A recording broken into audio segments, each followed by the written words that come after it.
আদি ভিতৰত ঠিক হ'ব লাগে মই জনামতে এইটো আজি ডেট নহ'লে কালি পুৱাতে এইটো টিকেটটো ডিক্লেয়াৰ কৰা হ'ব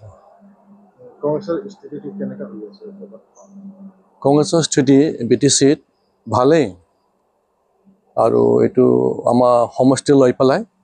এইবিলাক মানে কংগ্ৰেছৰ স্থিতিটো বেলেগ বেলেগ হ'ব পাৰে আৰু আপোনাৰ দতমা সমষ্টিত কংগ্ৰেছৰ কেনেকৈ চলি আছে দতমা সমষ্টিত খুব ভাল মানে ভালৰ কথাটো এনেই ক'লে নহ'ব কিন্তু আমি যিটো এটা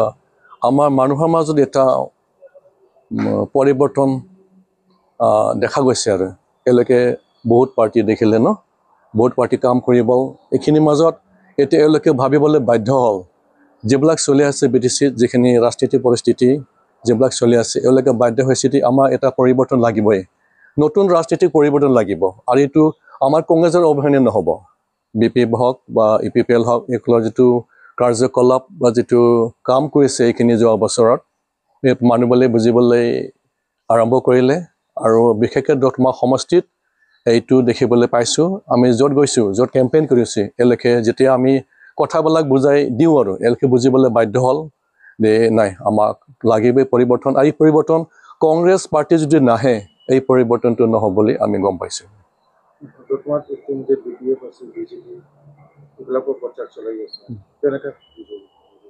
প্ৰচাৰ এওঁলোকে প্ৰচাৰটো চলাইছে দেখিবলৈ পাইছোঁ মই বিজেপিৰ প্ৰচাৰ জোৰদাৰে চলিছে আৰু বিপিএফৰ চলিছে কিন্তু ইপিপিএলৰ ইমান জোৰদাৰ দেখা নাই কিন্তু আমাৰ কংগ্ৰেছৰ বেলেগে আমাৰ ষ্ট্ৰেটেজি কৌশলটো বেলেগ আমি পপুলেশ্যন পেটাৰ্ণটো চাই পেলাই আমি এই কেম্পেইনটো কৰি আছোঁ এতিয়া পপুলেশ্যন পেটাৰ্ণ চাই আমি দেখিবলৈ পাওঁ যেনিবা মুছলিম পপুলেশ্যনে দেখিবলৈ পাওঁ ৰাজবংশী পপুলেশ্যন দেখিবলৈ পাইছোঁ তাৰপিছত সান্থাল পপুলেশ্যন দেখিবলৈ পাইছোঁ এতিয়া এওঁলোকে বেছিভাগেই আৰু 80% কমেও 80% মানুহবিলাকে কংগ্ৰেছৰ ফালে ঢাল খাইছে আৰু কি ক'ব এতিয়া আপোনাৰ মেইন উদ্দেশ্যটো কি থাকিব মেইন উদ্দেশ্য এইখিনি হ'ল যিখিনি সমস্যাবিলাক আমাৰ এই দতমা সমষ্টিত যিটো পূৰণ হোৱা নাই মানুহৰ বহুত আশা আছিল আশাবিলাক এনেকৈ থাকে সমস্যাবিলাক আমি বেছিকৈ গুৰুত্ব দিওঁ স্কিমৰ ওপৰত গুৰুত্ব দিওঁ কিন্তু মই কেম্পেইন কৰি জানিবলৈ পালোঁ গাঁৱত বহুত সমস্যা থাকে ঘৰুৱা সমস্যা থাকে বহুত এইবিলাক আৰু ব্যক্তিগত সমস্যা থাকে এই জানিবলৈ পাইছে এওঁলোকে স্কিমৰ ওপৰত এইবাৰ গুৰুত্ব দিয়া নাই এওঁলোকে এইখিনি গুৰুত্ব দিছে বা আশা কৰিছে আমাকতো বহুত বছৰ হ'ল বহুত ঠগালে পায় প্ৰবঞ্চনা কৰিলে এইখিনি দিম এইটো দিম ৰাস্তাৰ কথা কৈছে মই এটা মিলন বজাৰ এইফালে গৈছোঁ ৰাস্তা কি ঠিক হৈছে এটা ঠাইত গ'লোঁ ঠাইত দেখিবলৈ পালোঁ তাত বোলে জিকাৰ পিছত আগত যিবিলাক এম চি এল এ এজনো যোৱা নাই আৰু মই এটা ইমান ঘৰুৱা ঠাইত গ'লোঁ যিটো বৰ্মনপাৰা তাত গৈ দেখিলোঁ ইমানলৈকে কিমান বছৰ হ'ল বিটিচি 15 বছৰ হ'ল ন নেকি তাৰপিছত এই অঞ্চলত কোনো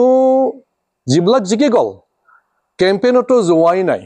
এতিয়ালৈকে যোৱা নাই যেতিয়া মই গ'লোঁ তাত দেখিবলৈ পালোঁ আপুনি প্ৰথম কেণ্ডিডেট যিজনে আমাৰ এই গাঁৱত আহিছে 400 মান ভোট আছে মইতো আচৰিত পালোঁ বিটিচি চৰকাৰ বহুত বছৰ চলি ন কেনেকৈ কেম্পেইন কৰিলে কি কৰিলে এটা গাঁৱত যদি এতিয়ালৈকে যোৱাই নাই কেনেকৈ হ'ল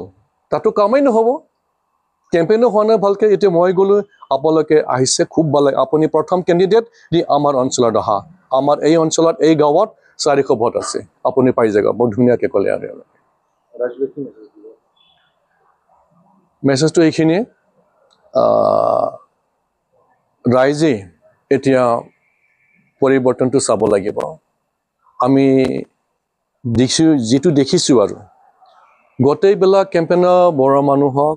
বা আমাৰ ৰাজবংশী মানুহ হওক কেতিয়াবা মুছলিম মানুহ হওক এনেলৈকে সকলোৱে